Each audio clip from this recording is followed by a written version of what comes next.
Let's talk about Gary Lineker. I want to talk about Gary Lineker.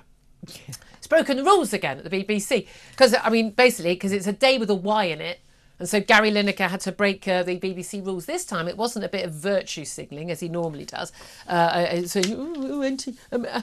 in favour of all the things that everyone isn't at dinner parties agree with. This time he's broken rules after appearing in his own range of Next clothing while live on air during England's opening Euros match.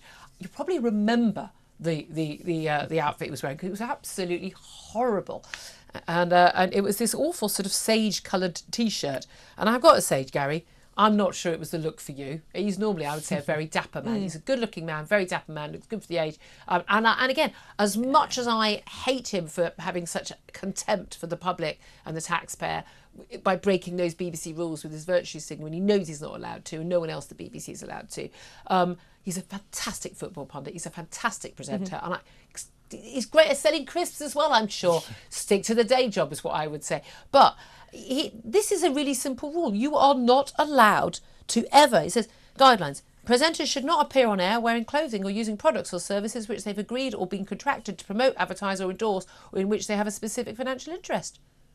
So you're not allowed to wear your own range of clothing that you're promoting at Next. But he would have known that. And my guess is so did his staff.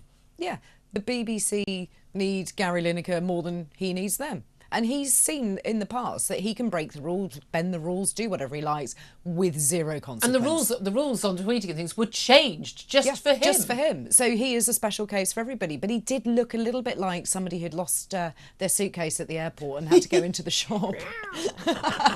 It was not pick up the nearest T-shirt. It was not a good look. I always said, my husband is a rather stylish man, and I turned to him when I saw him, I went, is this the next thing? Because you are not wearing sage. No. Sorry, Bad no. colour. No. It didn't work. Didn't work for me. That was the no. Just no. I'm voting no on that one. But again, it's the arrogance. It's the two fingers up. No, you're not allowed to prove it. I'm not with the BBC. I'm pretty sure in my contract and the rules here, I'm not allowed to promote something I've got a financial interest in unless I declare that interest. Yeah. I always mention when we talk about the Free Speech Union, I have no financial interest at all in this union, but it's a union I'm a member of and I'm involved in some of the organisation of it. So no fees, nothing ever. But I always declare that interest because it's the right thing to do. But you can't say, oh, here's my top, and by the way, I'm publicising this.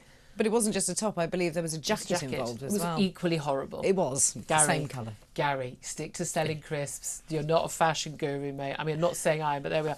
Now, let's also talk about doctors wanting to lower the drink drive limit in England. Of course they do. British Medical Association.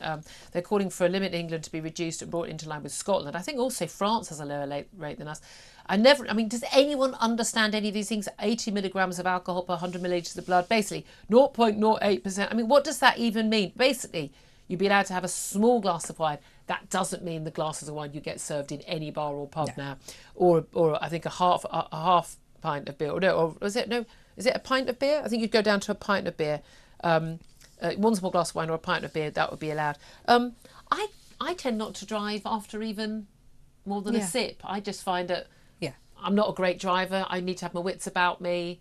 Yeah. But should we lower the limit? No, I don't think we should, because then it's almost as if we're encouraging people to find ways around breaking it. Because even if it says like a pint of beer, well, some beers are stronger than others. So you'll have more alcohol in one, and no one understands what the limits are. So you could say a small glass of wine. A small glass of wine to you is going to be very different to the BMA and to me. I feel she's judging me there. I deliberately use small glass, and I genuinely only poured it because I know about these measures. And you think, I haven't had much. No, I mean, the glasses you get, if you ask for a glass of wine in a pub, I mean, you basically get given a third of a bottle of wine sometimes. Yes, you may as well just give They'll say, do you want small or large? I always go, small. People go, well, it's better value for the large. Yeah, you literally, you're sort of glugging back this sort of, massive goblet of wine. Yeah, I mean... Don't drive is just don't do it. Don't do it. There are other options available to you. I think. Although it's for ridiculous. A lot of people, of course, there aren't. I mean, it depends where you live. Lots of places it shouldn't be an have excuse. your designated drive. No, I'm with you. I've got zero tolerance on the drink drive thing. You know about your ability to drive. We know it impairs. Yeah. What amazes me, the number of people go, I'm a better driver when I've had a few. No, you are really not. You just think you are. I really, followed you on country lanes. Yeah, You're like not. we all think we're incredibly interesting when we're drunk. No, we're not.